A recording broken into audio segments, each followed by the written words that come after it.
evening and welcome to NTD News. I'm Stephanie Cox. Here are today's top stories. The latest U.S. social media platform to leave the Chinese market, LinkedIn, says it will shut down its Chinese site later this year. An FDA panel votes on Moderna booster shots. The U.S. is on track to roll out an additional dose of another vaccine brand. A medical expert for CNN says the network misrepresented a drug. It was one of the many drugs podcast host Joe Rogan took to treat his COVID-19 infection. The Marine officer who posted videos online demanding accountability from military leadership appeared in court today. He pleaded guilty to all 6 charges against him.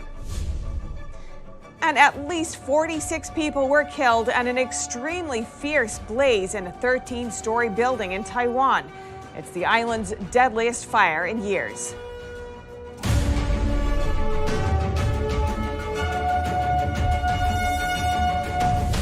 The U.S. is back on the United Nations Human Rights Council as an official member.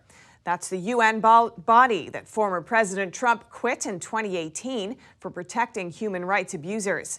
The Biden administration made it clear from day one that they would rejoin. Please proceed to collect the ballot papers. The UN General Assembly on Thursday re-elected 5 members and elected 13 new members, including the U.S., to its Human Rights Council. The following 18 countries will serve on the council for 3 years, beginning January 1st, 2022. Argentina, Benin, Cameroon, Eritrea, Finland, Gambia, Honduras, India, Kazakhstan, Lithuania, Luxembourg, Malaysia, Montenegro, Paraguay, Qatar, Somalia, United Arab Emirates, United States of America. The council was founded in 2006, has 47 members, and is based in Geneva, Switzerland. The U.S. got the second lowest number of votes among the elected members, beating out only Eritrea. That's a country in East Africa with an authoritarian regime and a poor human rights record.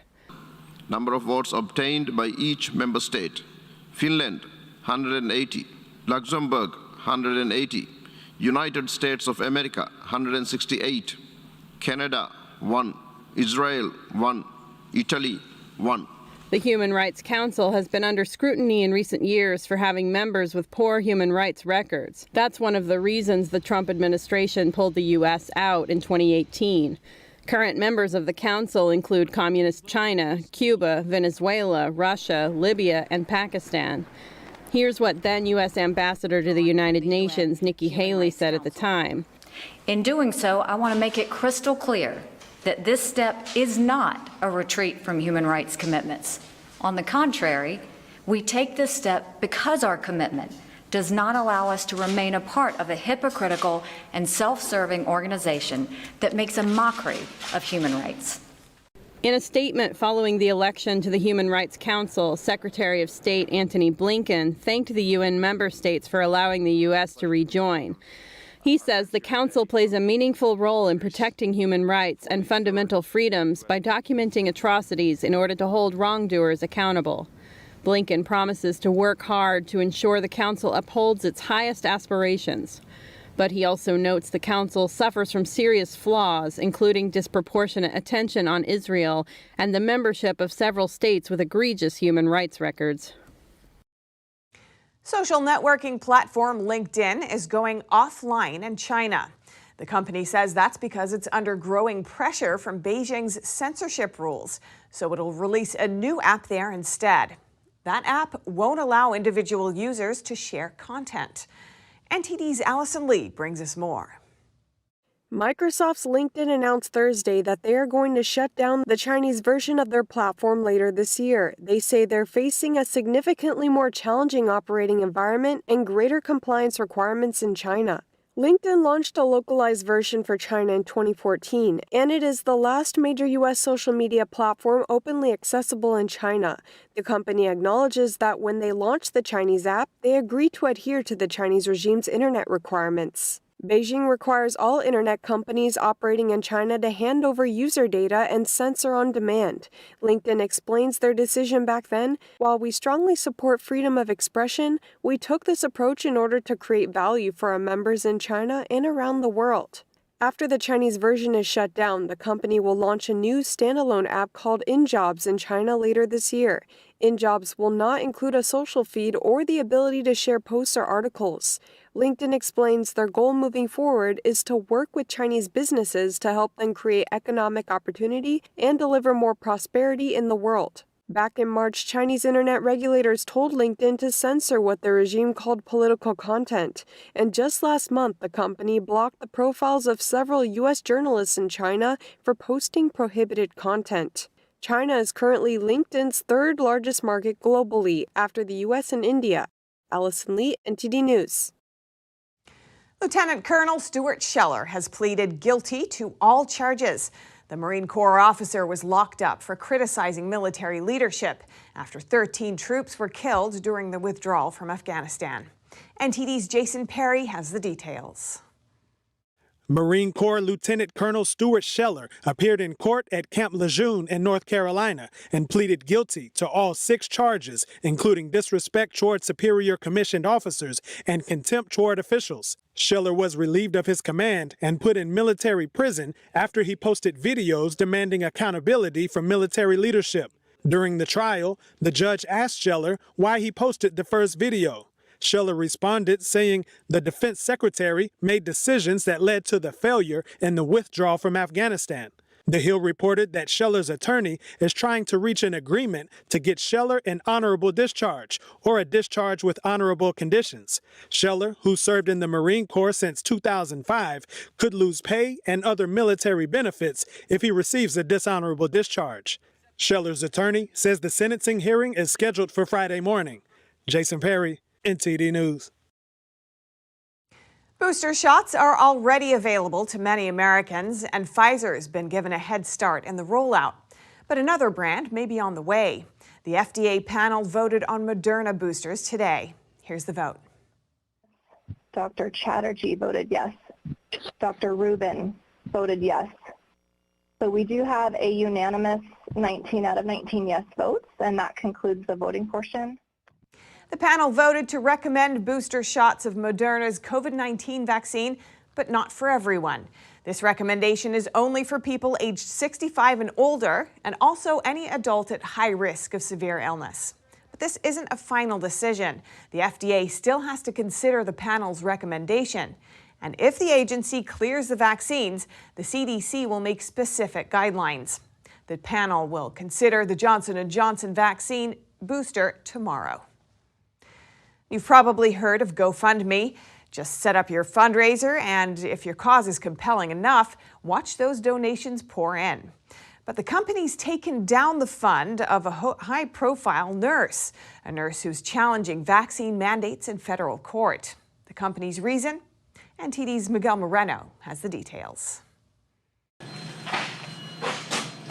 Jennifer Bridges is suing her former employer, Houston Methodist Hospital, in federal court. She was fired alongside over 100 others for defying the hospital's COVID-19 vaccine mandate. The case is ongoing, but GoFundMe recently took down Bridges' fundraiser. Well, they sent me an email after I had literally been on their GoFundMe site since April, and it said for COVID misinformation.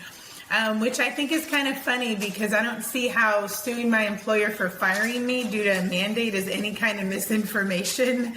Bridges tells me that based on what she's seen, GoFundMe is very censored and opinionated. She says the campaigns of other nurses and doctors have been taken down as well. A GoFundMe spokesperson told Business Insider when our team initially reviewed the fundraiser, it was within our terms of service, as the funds were for legal fees to fight vaccine mandates. The fundraiser has since been updated to include misinformation, which violates our terms of service. We asked GoFundMe what the fundraiser said specifically that violated their guidelines, but we haven't heard back. Bridges had accrued over $180,000 by the time the company pulled the plug on her fund. Fortunately for her, she didn't lose her donations, and she's found an alternative that a friend recommended. Give, Send, Go.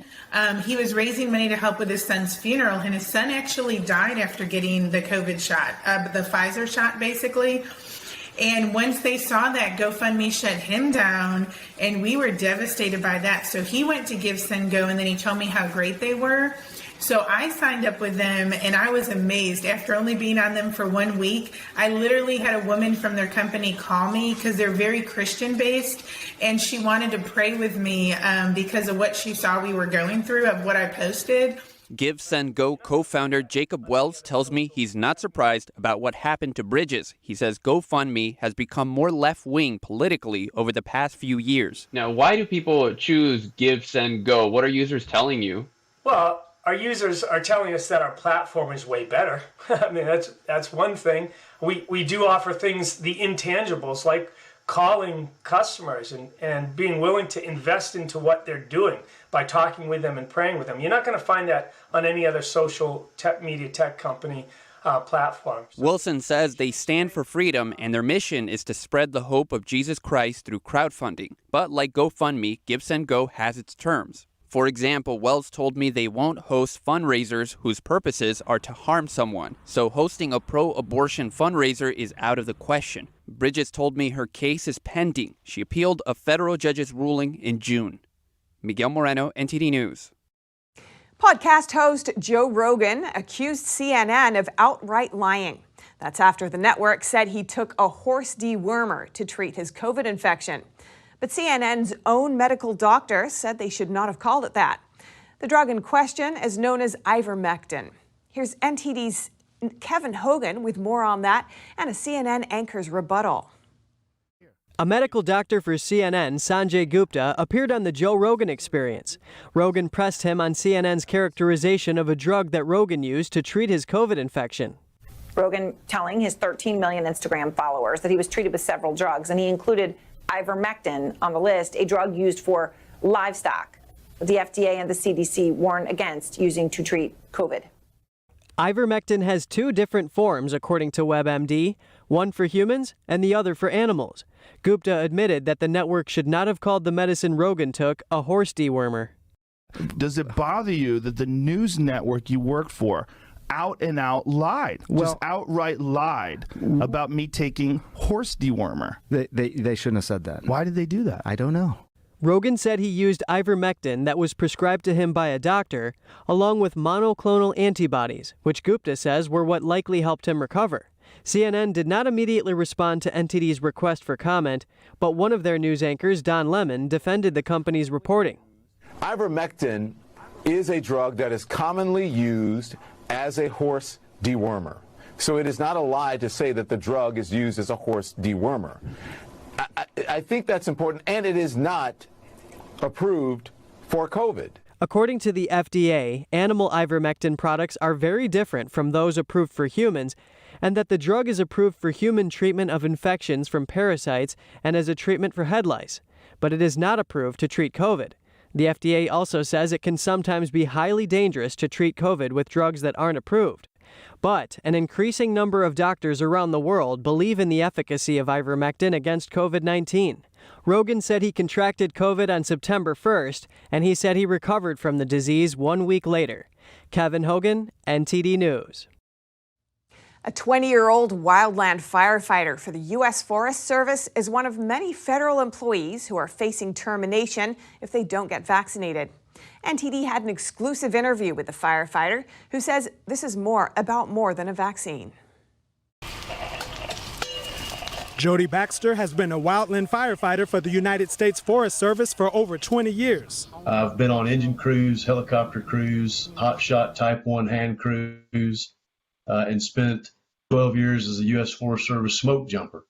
And for those of you that don't know, we parachute out of airplanes down to wildfires that are difficult to get to put them out while they get small.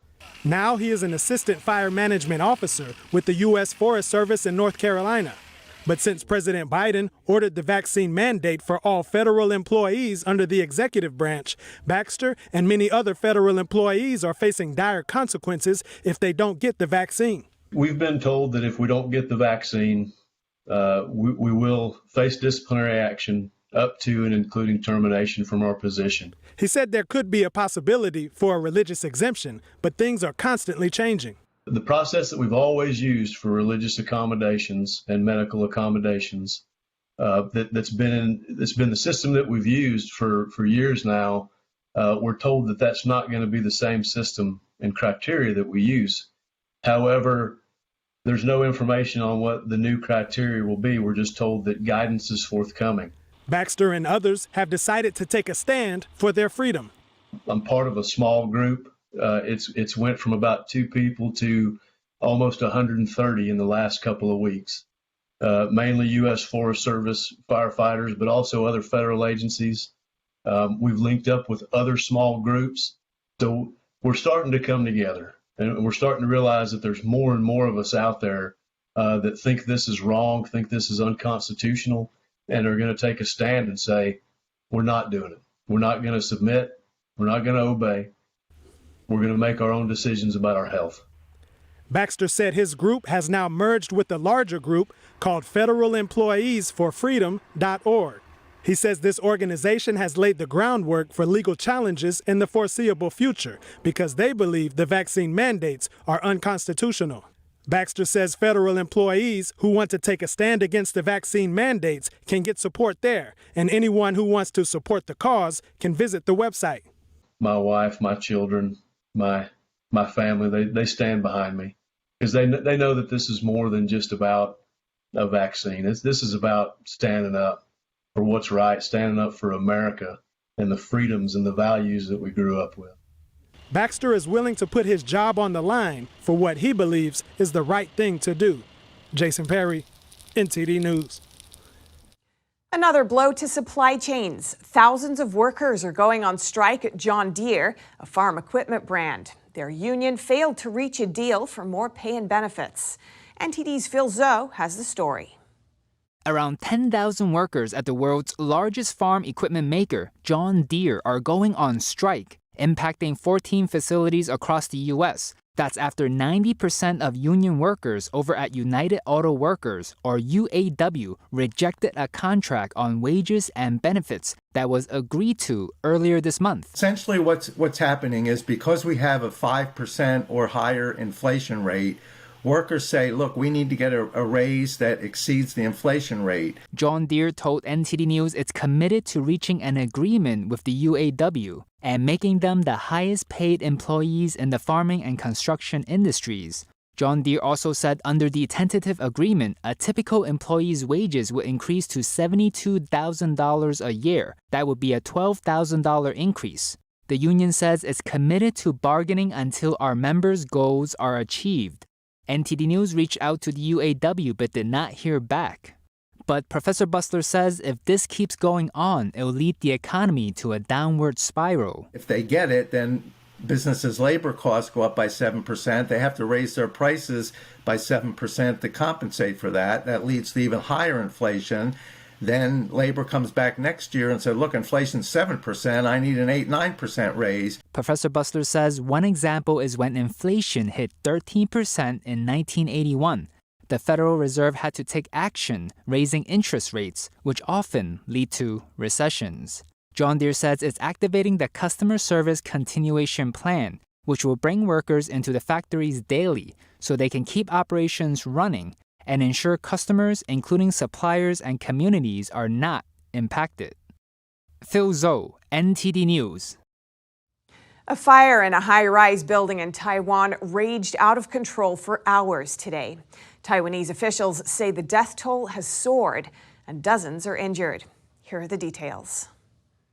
An overnight fire in Taiwan raged for hours, killing at least 46 people and injuring 41. The 13-story building in Kaohsiung City caught fire around 3 a.m. on Thursday. An earlier report says the blaze was extremely fierce and destroyed many floors. At least 11 bodies were reportedly sent straight to the morgue. One woman is seen kneeling on the ground, struck by the scene. My father and mother are still in there. They are 60 to 70 years old. They can't walk properly. The cause of the fire is unclear, but firefighters note the flames burned most intensely where clutter was piled up, Officials reportedly have not yet ruled out arson. The building's lower floors were completely blackened after the fire, Taiwan's deadliest in years. The last fire of a similar magnitude in 1995 killed 64 people. Coming up, Robert Durst was read his sentence by a Los Angeles judge today after a guilty verdict last month of murdering Susan Berman. And fentanyl killed tens of thousands of Americans in 2020. An expert explains where the deadly substance is coming from. That and more here on NTD News.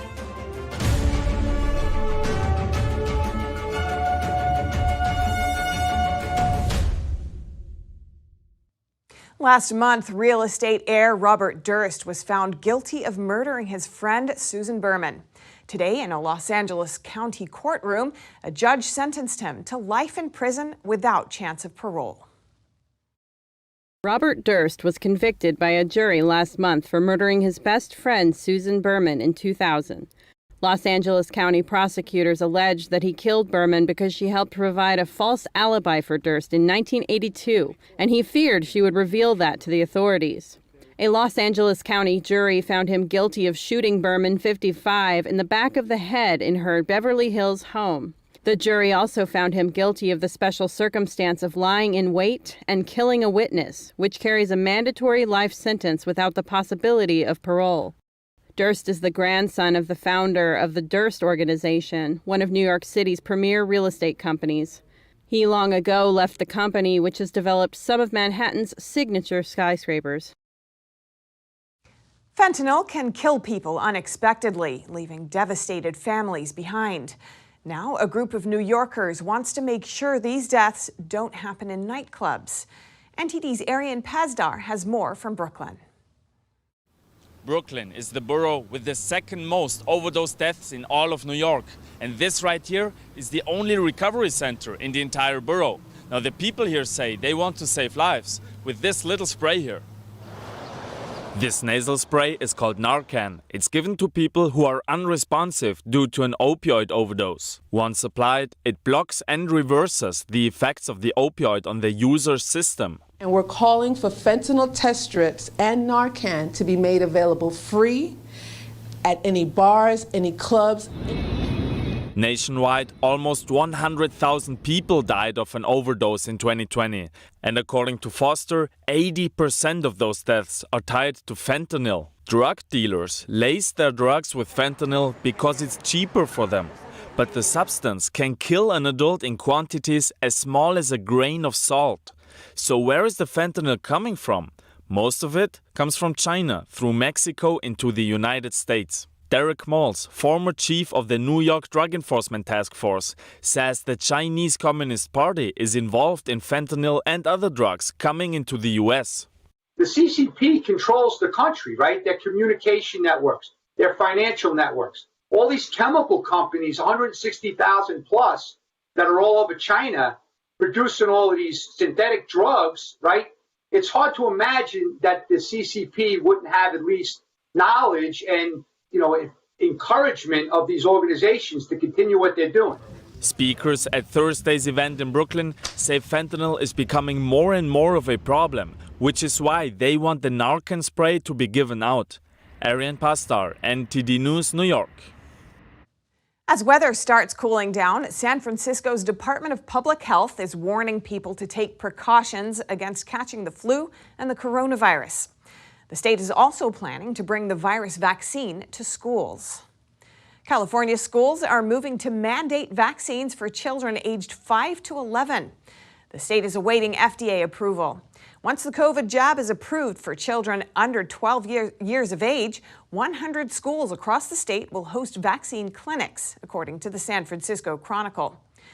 The San Francisco Department of Health wrote on its website that there are also people in San Francisco who are not yet fully vaccinated, including children under 12 years old and people who are immunocompromised and may be particularly vulnerable to infection and disease. With California Governor Gavin Newsom's statewide mandate, students aged 12 and older will need to show proof of vaccination before beginning the second semester. Teachers and other staff have till November 30th. And California's Santa Clara County is hosting a 5K marathon to help individuals leaving incarceration to transition into a normal life. NTD Cynthia Kai spoke with some event organizers to hear what the event means to them. The County of Santa Clara Reentry Resource Center is hosting a Rise Up and Run 5K marathon. The event will raise money for new clothes, such as shirts, shoes, and pants for individuals leaving incarceration. So this is our second annual one, but in February of 2022, we'll be celebrating 10 years of the Reentry Center. So this is one race of just beginning that celebration. He says the Reentry Resource Center helped provide a fresh start for nearly 100,000 people seeking to transition from prison into a normal life over the years. Some individuals shared how the center once helped them and how they are now helping others who are seeking help from the center. And they really don't have anywhere to turn or to go to for clothing or food or assistance. So we're able to help them here directly. We're able to provide them a lunch bag. We have a food pantry. We're able to connect them with general assistance and food stamps and Medi-Cal. Montiel said she hopes this year's marathon can raise more funds to help people seeking assistance from the center. We help people with housing. We help people with the social services department, and we're able to engage with our real life experience to better serve the client. You know, because a lot of the times there's a stigma based on if we only have education and a life experience, how are we going to relate? Well, we broke that barrier. He says he looks forward to seeing the community come together as a whole to support each other. Another person said the center provided him the resources and support to get back on his feet. This event is just to build awareness through our community, to show that this center really helps. You know, people like me and other people in the community, just if I can do it, anybody else can do it, man, there's a chance. There's a helping hand for somebody. The in-person 5K marathon will be held on October 16th. Runners can also use the Race Joy app to participate individually through October 30th. Runners will receive a Rise Up and Run shirt, a medal, and training tips. Cynthia Kai, NTD News, California. Domino's Pizza posted its first sales drop today in over a decade. It could signal a slowdown in delivery demand as consumers move away from their pandemic habits. NTD's Evelyn Lee reports. It seems that Domino's Pizza has hit a turning point. In the U.S., same-store sales shrank by almost 2% in the third quarter. During the pandemic, demand for Domino's skyrocketed. According to Domino's controller and treasurer, Jessica Parrish, the economic stimulus played a significant role. This is now tapering off. Our U.S. order counts during Q3 were pressured by a very challenging staffing environment, which had certain operational impacts such as shortened store hours or customer service challenges in many of our stores. Now with easing restrictions, investors are also worrying about pizza fatigue. Domino's performance could set the tone for earnings from other fast food chains which benefited heavily during lockdowns, especially now with customers turning to traveling and dining outdoors. But outside the U.S., the company is doing better. Global customers still rely on food deliveries with tougher pandemic restrictions. And international same-store sales climbed by almost 9% in the quarter. The pizza chain's total revenue rose to $998 million in the third quarter, missing analysts' estimate of $1.4 billion. Evelyn Lee, NTD News. Coming up, the European Union plans to reduce its dependency on drug imports from China. When the pandemic hit last year, they had difficulty obtaining a wide range of medicines and ingredients from China and India. And gas prices are at record highs across Europe. The European Commission is urging member states to protect low-income households that may not be able to afford their utility bills. Find out more in just a moment here on NTD News.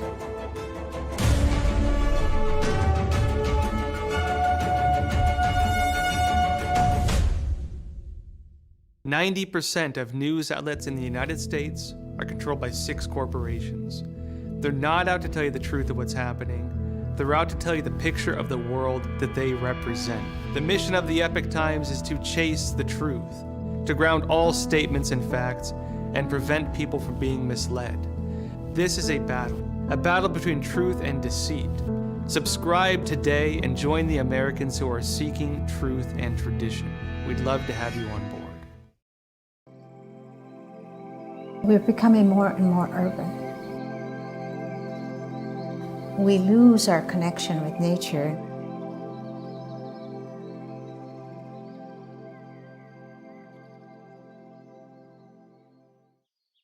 This little girl lives in a world of natural beauty, nature all around her. Not everybody has this opportunity. Things are growing all around her, all sort of handmade things. The artist has portrayed a scene that is so comforting and so grounded that we can experience this ourselves. The artist himself has to be absolutely natural. And it's not easy to do because children are hard to paint. Birds are hard to paint. They don't sit still. This is quite an accomplishment, reflecting nature back to us.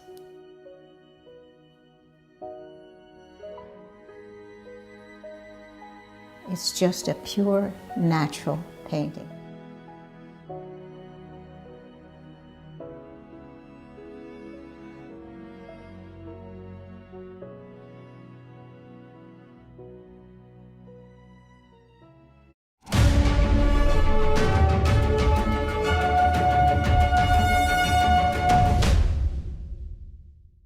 The European Union plans to update its laws to ensure supply of medicines and achieve more transparency in the supply chain. Around 2/3 of the global supply of medicine ingredients is concentrated in 2 countries, India and China. NTD's Tiffany Meyer brings us more. The planned rules change is also aimed at reducing the EU's reliance on medicine ingredients produced abroad. The Commission estimates that 2/3 of the global supply of medicine ingredients is concentrated in India and China. At the onset of the pandemic last year, the EU with its 27 member states encountered problems in obtaining a wide range of medicines and their ingredients from these 2 countries. The Arctic has become an area for superpowers to compete, and among them, the US, Russia, and China. Their focus is natural resources and shipping routes. And now the European Union also wants a share. The European bloc has limited influence in the region. 3 of its member states are in the Arctic Council, but the EU itself is not. The Council consists of 8 countries, all of which have territories within the Arctic. China isn't a member of the Council, but it proclaims itself a near-Arctic state. For 20 years, Beijing has carried out Arctic expeditions, and they set up their first research base there. Now, the Europeans are planning to promote sustainable development in this region too. This from their proposal published Thursday. The EU plans to open an office in Greenland and use EU funding to promote sustainable development in the Arctic. The proposal says the EU is committed to ensuring that oil, coal, and gas stay in the ground, including in Arctic regions, though the bloc still imports oil and gas extracted in the region. The European Commission wants to work with partners towards a legal obligation not to allow oil or gas exploration in the Arctic or adjacent regions. The Arctic has become a competition field for superpowers, from the US, Canada to Russia and China, as shrinking polar ice offers new opportunities for resources and shipping routes. Restrictive measures likely won't go away in France for at least 9 more months. The government is seeking an extension of the pandemic state of emergency until July of next year. That means continued enforcement of the health pass. And with COVID tests no longer free for unvaccinated people starting this week, it's becoming increasingly difficult to live a normal life without the shot. One lawyer says the government is basically enforcing an unofficial nationwide vaccine mandate. NTD's David Vives has more from Paris. France's pandemic state of emergency is set to expire in 1 month on November 15th, but now it could last for another 9 months. The French government on Wednesday asked lawmakers to extend the state of emergency until July 31st next year. The status gives authorities the power to enforce restrictive measures, such as the use of a health pass. The health pass, which serves as proof of vaccination or a recent negative COVID-19 test, has been mandatory for the French since August to gain access to venues, such as restaurants, bars and cinemas. Flore Lolache is a Versailles lawyer who specializes in family and labor law. For the past 2 years, she's been working on social issues caused by government policies. She says the health pass might eventually become a permanent measure. The health pass is an invasion of people's privacy, and words are important. If we're talking about a health pass, in Israel, if you only have 2 doses, there's a red light when your pass is scanned. And if you have 3 doses, there's a green light. This reminds me of my bus pass. So if you want your QR code to show up green, you'll need to have a 3rd, maybe 4th dose. How many doses will be the end? France's Labour Minister Elisabeth Borne has said she's not ruling out the possibility of removing the health pass for people who refuse their 3rd dose of the vaccine. Back in November 2020, French President Emmanuel Macron said there will never be a nationwide vaccine mandate. But currently there is no way to live a normal life without getting the vaccine. Starting on October 15th, those who don't want to get the vaccine will have to pay €44 for a COVID test each time, and they'll have to do that every 3 days to prove they are COVID negative. The same goes with children. Can you imagine a child suffering those painful nose tests every 3 days? He will take the shots. This is a twisted way to enforce mandatory vaccination. A French government spokesperson says the health pass may be completely lifted if infection rates in France fall significantly. David Vives, NTD News, Paris. Britain's food price inflation could hit double digits, according to the country's biggest chicken producer. The UK is facing a shortage of truckers, butchers, and warehouse workers that has worsened the strain on the global supply chain. The Two Sisters Group produces around 1/3 of all poultry products consumed in the UK. Its owner is known as the Chicken King. He says the labor shortage will lead to wage inflation and force him to invest in automation. And he doesn't think the British government can fix the problems or control inflation. And concerns that Google is closing down scientific debate after the firm announced a ban on ads that contradict what they call the well-established scientific consensus on climate change. While Facebook hasn't announced a similar policy, the tech giant launched a so-called Climate Science Center last year, which has now expanded to 16 countries. Here's NTD's Jane Werrell with more. Climate change is high on the agenda of policymakers, but recent moves from Google to ban what they call inaccurate climate change content raises concerns that climate change policies aren't being scrutinised enough. Clearly, we're being told there's very good evidence that there is a problem called climate change. But the point that we should have a good conversation about is what to do about it. And many of the people who are going to censor the science bit would actually also like to censor the policy bit. And that's where it gets dangerous. If you're only allowed to say, renewables are good, renewables are the solution, this is the end of the world and we need to throw everything at it, when indeed renewables are often not the solution and this is not the end of the world but a problem. And if we can't have that conversation, we'll end up both more poorly informed but also actually ending up wasting way too many resources on bad policies. Using figures from a study in the medical journal The Lancet, Lomberg recently calculated temperature-related deaths went down by 166,000 between the years 2000 and 2019. Some of his posts, including an op-ed on the topic published in the Wall Street Journal called "Climate Change Saves More Lives Than You'd Think," and in the New York Post, were flagged on Facebook by a climate change fact-checking website called Climate Feedback. The Sun took down the op-ed and instead had a statement from a co-author of the Lancet study who said, climate change does not influence temperature-related mortality, but also has other direct and indirect impacts. It doesn't fit the narrative. So these guys basically said, that's wrong, and therefore they try to get Facebook to censor it. And it's actually succeeded in getting rid of much of this information simply by placing a sticker on it and saying, this is not correct. This is incorrect information. And of course, what they're basically saying is, we don't like it. Facebook and the Climate Feedback site didn't come back to us with a comment. In a world where fact-checkers often dominate what we see on social media, and with the COP26 climate summit coming up, it raises the question, how open is the scientific debate? Jane Werrell, NTD News, London. And across Europe, gas prices are at record highs. The European Commission urges member states to take measures to protect the poor amid energy price hikes. The Commission says member states need to ensure that energy supplies to low-income households are not cut off. NTD's Eddie Aitken has the story. The European Commission has advised the 27 EU member countries to take measures to help households and businesses endure the impact of high energy prices. EU Energy Commissioner Kadri Simpson says the measures can include paying a lump sum, issuing a voucher, or covering part of the bills.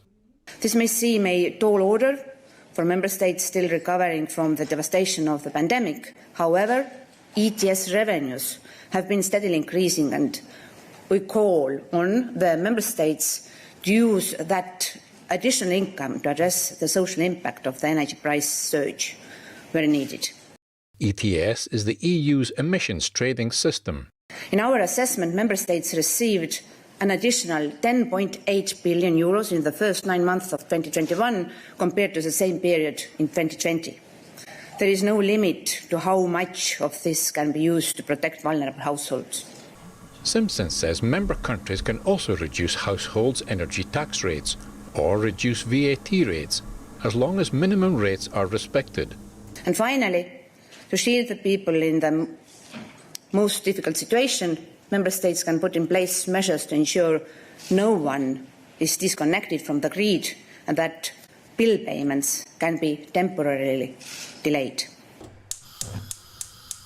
The Commission says it also wants to see longer-term measures to prepare the EU for such possible price shocks, including accelerating investment in renewable energy sources and developing energy storage capacity. Simpson insisted the energy price surge was not a result of the bloc's climate policy or due to the cost of renewable energy. Eddie Aitken, NTD News.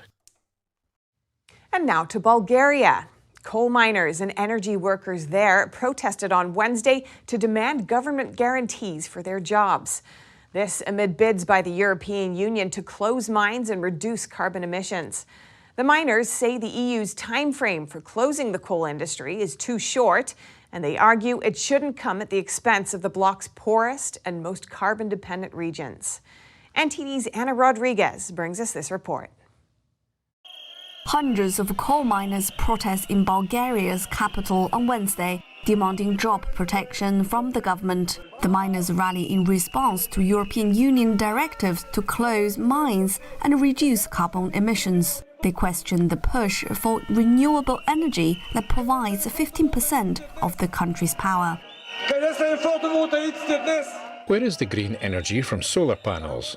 Today, only 2 megawatts of solar panels operate throughout Bulgaria. The Maritsa power plant produces 60% of our energy. Long live Maritsa! Nearly 50% of the electricity in Bulgaria is produced by coal power plants, with 35% from nuclear. Bulgaria's two largest trade unions say they arranged the protests to defend the country's energy independence. In short, the demands of the protest are to keep jobs and transform the production so we don't close the Maritsa Istok complex, the thermal power plants and the mines. Protesters submitted over 100,000 petition signatures to the government, demanding the lifetime of the coal-fired plants to be extended. They also warned of a possible domestic crisis in the coming winter due to high energy prices in the EU. I hope the government will agree with us, protect us and save our jobs. Otherwise, we are left without work. I am optimistic about our future. The financial burden of reducing carbon emissions poses a huge challenge to a country with one of the lowest standards of living in the EU. Anna Rodriguez, NTD News. And staying with energy news, Norway will continue to explore for oil and gas in the next 4 years, with most new drilling permits to come in mature areas of the sea. Norway's new centre-left government made the announcement on Wednesday, a day before it formally came to power. A minority coalition of the Labour Party and the Rural Centre Party defeated the Conservative-led government in last month's election. The Labour-led coalition said the Norwegian petroleum industry will be developed, not dismantled, in a joint policy document. Climate change formed a major part of the debate during the campaign for Parliament. The former Labour leader and new Prime Minister Jonas Gahr Store has said Labour wants to ensure any transition towards green energy is a gradual one. The oil industry welcomed the new government's plans. Oil and gas are the backbone of Norway's economy, accounting for about 40% of Norway's exports. And the 37-year-old Danish citizen who killed 5 people and injured 2 others in a series of attacks in Norway was placed under investigation for suspected terrorism. I can unfortunately confirm that 5 people have been killed and 2 are injured. One of the injured is a police officer who was in the store off duty where the incident happened. He is now in the hospital, as is the other injured person. AS said a male suspect was apprehended and that it was too early to know the intentions behind the attack. Norwegian Prime Minister Erna Solberg said police were investigating if it was an act of terror. I want to underline that if it's terror-related, we don't know if it's a political attack that has taken place. The police will have to investigate that. Following the attacks, the police directorate said it had ordered officers nationwide to carry firearms as a precaution. It added there was no change to the national threat level so far. Norwegian police are normally unarmed, but officers have access to guns and rifles when needed.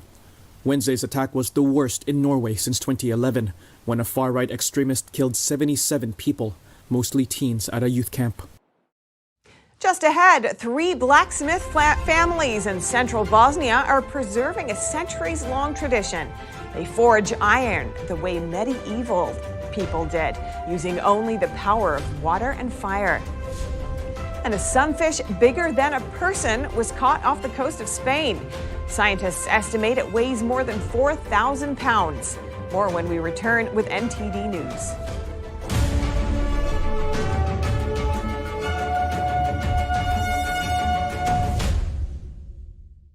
Hello, I'm Mike Lindell, inventor of MyPillow. Thanks to your support, you've helped make MyPillow become one of the fastest growing companies in America. Over the last 12 years, you've helped MyPillow create thousands of jobs right here in the USA. When I got MyPillow, I'm asleep almost immediately. I stay asleep at night and I wake up more well-rested in the morning. That's why I invented MyPillow. My patented fill adjusts to your exact individual needs and helps keep your neck supported and aligned. I'm interrupting this commercial right now. Retailers have canceled MyPillow, and to thank you for your support, I'm going to pass the savings directly on to you. Go to MyPillow.com right now to get deep discounts on all MyPillow products. For example, you can get my premium MyPillows regularly $69.98, now just $29.98, the lowest price ever. For the best night's sleep in the whole wide world, visit MyPillow.com.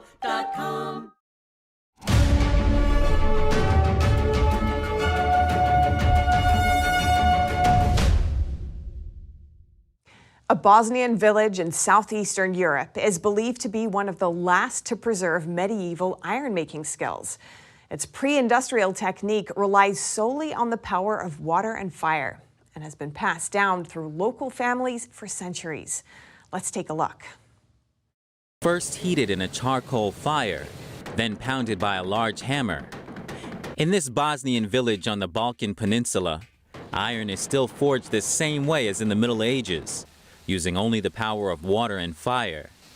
It's one of the last known places in Europe to retain this medieval tradition. My father was also taught this craft by his father. This forge is believed to have been established by the Jozelczyk family some 700 years ago. We worked here during the Ottoman rule. They also needed good craftsmen, and blacksmithing is a form of art. A real blacksmith must be an artist. The first written mention of this blacksmith village dates back to 1485. A nearby river powers the 3-century-old forges that still operate here. In this blacksmith family, the craft of iron making has been passed on for generations. It is my turn now. It remains to be seen what the future will bring. But as long as we can earn a living working here, in this way, we don't plan to change anything. For more than 50 years, cookware has replaced agricultural tools as the best-selling products from the forges. Among them is this lidded iron dish, used for slow-cooking meat and vegetables under hot embers. While the blacksmiths are happy to adapt their range of products for the modern age, they're not abandoning their ancestral skills. There are many blacksmiths, some better than others, but the way in which we work, utilizing the power of water, not relying on electric power much, heating iron in charcoal fires that you cannot find anywhere else. But challenges are also present. For one, the area once had its own charcoal burners. But as some of the ancient foundries began to close, they didn't pass on that trade to anyone else in the village. There are just 3 of them left today. Now, every year they hire a charcoal burner from 60 miles away to burn wood for them. The process involves digging out a large hole in the ground and building a large heap of logs over it. Then it's covered with grass, moss, and earth before a fire is ignited inside. The pile usually burns for 15 days, slowly settling until the hole he dug out is filled with charcoal. But despite the obstacles, the fire of this ancient craft is still alight in the village. Spanish marine biologists are happy about a catch they thought they'd never make. It's a sunfish, and it's bigger than the biologists themselves. The huge fish was over 10 feet long and almost as wide. The species normally lives over 2,000 feet deep, and it's classed as vulnerable, so it's not eaten in Europe. The fish was too heavy for the scale, which almost broke under its weight. But the scientists estimate it could weigh 4,500 pounds. The team first isolated the massive sunfish in an underwater chamber, which was attached to the boat. Then they used a crane to lift it aboard. The biologists quickly took measurements, photographs, and DNA samples and returned the fish to the sea. It all went smoothly, to the relief of the fishermen and scientists aboard, who watched the creature swiftly vanish. One restaurant owner in Thailand is making waves, literally. He thought severe flooding could be a problem, but it turns out customers love it. NTD's Andrew Thomas reports. The owner of a riverside restaurant in Thailand was convinced that flooding could be the end. But as the level of the Chao Phraya River rose, an unexpected opportunity presented itself. What I thought would be a crisis turned into an opportunity. Not only do they love the atmosphere and the barbecue pork, but also the view of the sunset above the Chao Phraya River. However, the flood became an additional unique factor. I feel so lucky that the customers love it. The flood wasn't a challenge for them. So the eatery is taking advantage, staying open for customers to frolic in the shin-deep water. What could have been a crisis has become a unique dining experience. About 30 northern and central provinces have been hit by flooding in recent weeks, raising levels of the famous river that flows through Bangkok. Customers cheer and laugh as their wooden stools are knocked over by the water. Customers come here for a lot of reasons. They enjoy the barbecue pork, the atmosphere, and the waves. Customers absolutely love the waves. They come with appropriate attire like shorts. Some even brought their kids and families to experience this. The restaurant holds 2 sittings each day for diners to enjoy the experience when the water levels are highest. Andrew Thomas, NTD News. And that's all for today's news. Thanks for tuning in. I'm Stephanie Cox.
Before you go, here's something you should know.